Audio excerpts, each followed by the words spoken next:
Hai guys, ngopi yuk ngobrol perihal Islam bersama Cak Ahmad Faidi.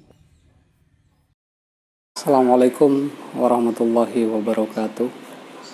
uh, Alhamdulillahirrabbilalamin. Wassalatu wassalamu ala asyrafil anbiya wal mursalin Sayyidina Muhammadi wa ala alihi wa sahbihi ajma'in. Amma ba'du. Teman-teman yang saya banggakan dimanapun teman-teman berada, mudah-mudahan selalu dianugerahi kondisi sehat walafiat baik jasmani maupun rohani, sehingga teman-teman masih bisa menjalani berbagai aktivitas, baik itu kuliah virtual maupun aktivitas-aktivitas yang lainnya. Oke, di sini saya akan memberikan sedikit penjelasan tentang konsep dasar dan ruang lingkup sejarah peradaban Islam. Sebagaimana yang telah saya share, materi yang telah saya share minggu kemarin, mungkin masih banyak teman-teman yang merasa kesulitan untuk memahami materi yang saya share tersebut. Maka dari sini saya akan memberikan sedikit catatan, mungkin sedikit catatan kaki untuk materi yang telah saya share kemarin tentang konsep dasar dan ruang lingkup sejarah peradaban Islam. Tentu ini sangat dibutuhkan pemahaman yang mendalam, sehingga kedepannya terutama kita belajar berbicara tentang sejarah peradaban Islam, kita harus sudah memiliki gambaran yang utuh. Maka gambaran tentang konsep dasar dan ruang lingkup sejarah peradaban Islam ini menjadi penting untuk teman-teman, sehingga karena materi ini menjadi pondasi kedepannya, terutama ketika teman-teman menghadapi kuliah-kuliah sejarah peradaban Islam. Oke.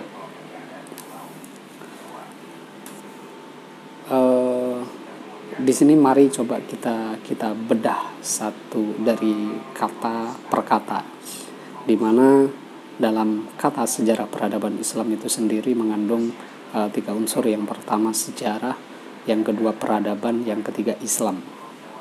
Nah, yang pertama kita berbicara tentang sejarah. Sejarah itu sebenarnya merupakan kata yang merupakan serapan dari bahasa Arab yang dimaksud atau dalam bahasa Arabnya disebut syajarotun. Syajarotun dalam etimologi bahasa Arab, memiliki pengertian, memiliki arti itu pohon, di mana pelajaran sejarah yang dimaksudkan di sini adalah bahwa pelajaran sejarah sebenarnya itu merupakan sebuah konstruksi pengetahuan tentang peristiwa masa lalu yang runut, yang kronologis, dari akar, pohon, batang, cabang, ranting, daun, dan buah. Itu yang dikatakan sebuah konstruksi ilmu sejarah. Sehingga mau tidak mau, kalau kita harus berbicara sejarah, maka yang harus kita ketahui tentang kronologi peristiwa itu sendiri. Jadi kita susun sejarah itu berdasarkan kronologis. Itulah yang disebut dengan filosofi syajarotun.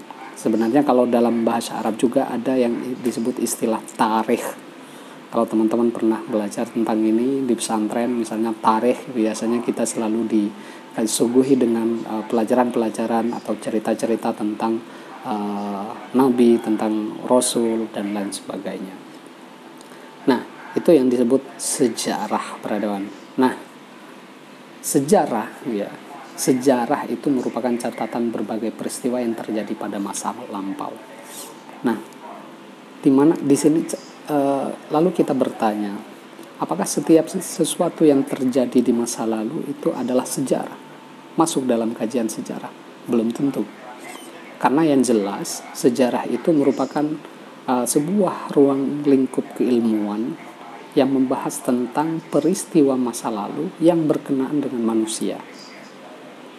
Jadi target utama di sini adalah manusia. Makanya dalam konsep sejarah itu pasti ada 3 poin yang harus ada, yaitu man, space, and time. Itu artinya bahwa dialektika antara ketiga unsur inilah yang kemudian menjadi objek kajian sejarah. Nah, maka dari itu bisa dikatakan bahwa sejarah itu pasti objek kajian utamanya adalah manusia itu sendiri. Lalu apa hubungannya dengan sejarah antropologi, sejarah kosmologi, sejarah geografi dan lain sebagainya? Jelas, kalau kita runut, untuk apa kita belajar sejarah geografi? Tentu tujuannya adalah untuk mengetahui karakteristik hubungan geografi dengan perkembangan manusia waktu itu. Jadi memang target utama di dalam konteks keilmuan itu pasti target utamanya yang ingin dipelajari adalah pola pikir manusia saat itu. Ya, jadi target utamanya, makanya man, space, and time itu menjadi 3 struktur yang sangat fundamental dalam kajian sejarah. Nah, jadi saya teringat begini. Saya pernah baca novel judulnya Ismail. Itu saya lupa penulisnya, tetapi di situ novel tersebut itu memiliki latar di mana bahwa manusia itu dikembangkan, peradaban manusia itu dikembangkan hanya berdasarkan 3 cerita mitologi. Ya, 3 cerita mitologi. Novel itu diawali dengan pertanyaan begini: mengapa peradaban manusia itu sampai seperti sekarang? Maka jawabannya adalah ketiga mitologi yang menjadi basis pengetahuan manusia.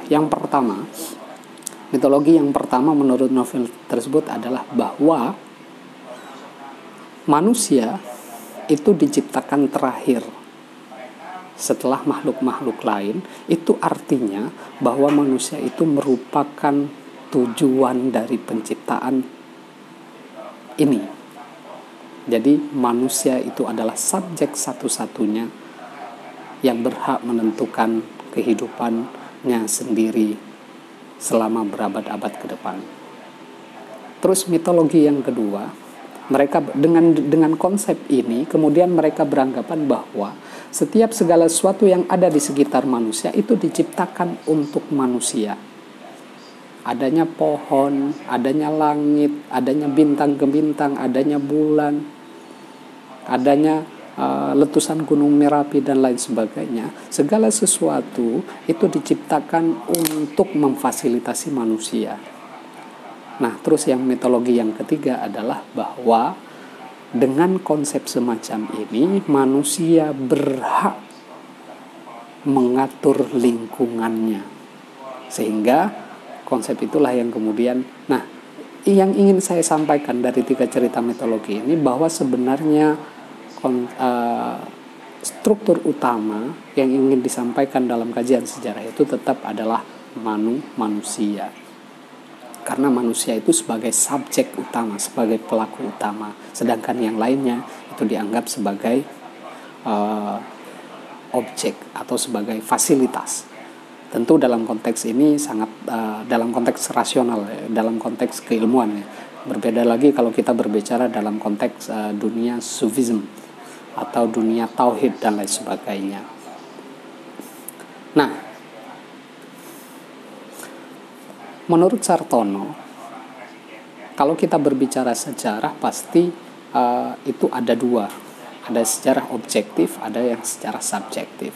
Sebenarnya gampang saja. Sejarah objektif apa? Sejarah objektif yaitu sejarah realitas historis itu sendiri. Sedangkan sejarah subjektif itu adalah sejarah yang sudah direkonstruksi oleh manusia. Artinya sejarah yang sudah dituliskan, yang sudah dimasukkan berbagai perspektif itu adalah sejarah subjektif. Sedangkan sejarah objektif adalah realitas historis itu sendiri. Saya misalnya, HP ini merupakan realitas historis, realitas objektif. Tetapi ketika saya mau menggambarkan HP, Ya, ketika saya menceritakan HP saya ini semacam apa, nah itulah kemudian yang disebut dengan sejarah subjektif. Karena saya sudah memasukkan unsur penilaian terhadap realitas objektif ini. Jadi itu sejarah. Jadi sejarah gampangnya beginilah. Realitas objektif itu adalah kejadian peristiwa di masa lalu itu sendiri, sedangkan realitas subjektif atau sejarah subjektif itu adalah sejarah yang sudah dituliskan, dan sebagian besar yang kita pelajari itu adalah sejarah subjektif karena kita belajar itu dari banyak buku-buku, hasil pengolahan dari buku-buku yang yang pernah dituliskan oleh sejarawan.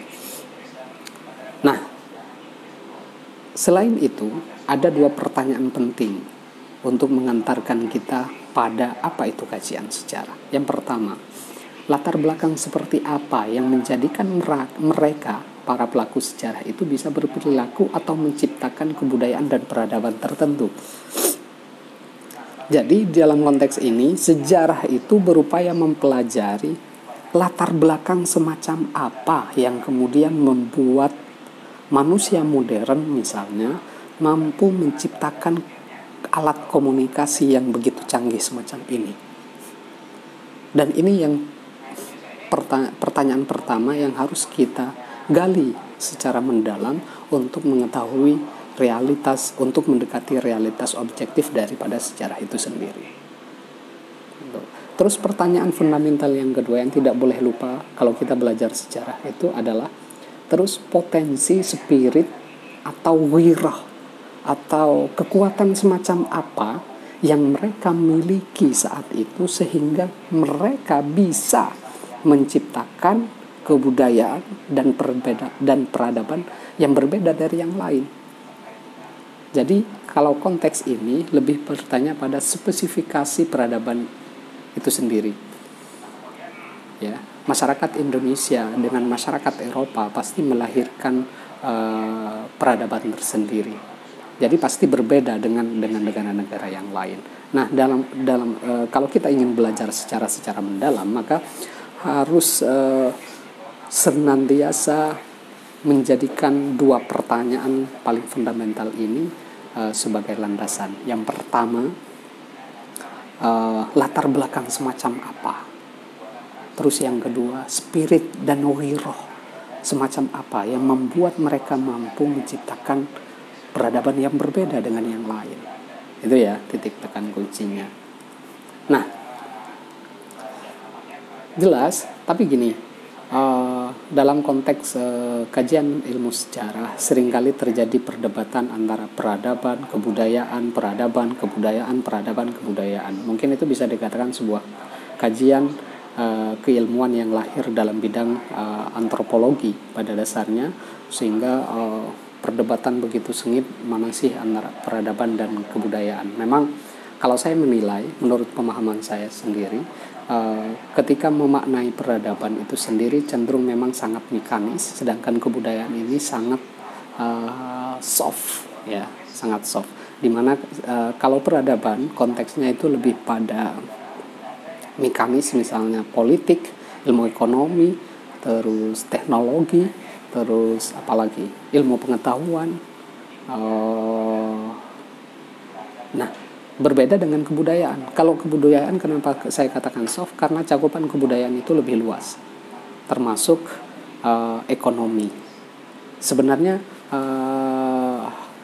maka dalam konteks inilah kemudian kenapa peradaban itu muncul, kenapa tidak menggunakan kebudayaan, itu seringkali diungkapkan begini, bahwa peradaban ini merupakan satu konstruksi keilmuan modern yang mana rasionalisme itu menjadi dewa.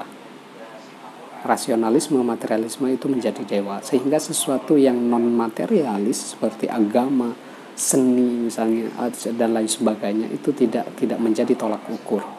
Nah, tetapi karena konteksnya kita belajar di Indonesia yang sangat kental dengan dimensi agama, yang sangat kental dengan dimensi estetika dan lain sebagainya, maka ada kalanya kita mempelajari peradaban itu tidak hanya sekedar mekanis, tetapi juga masuk sampai ke ruang-ruang terdalam dari kebudayaan itu sendiri.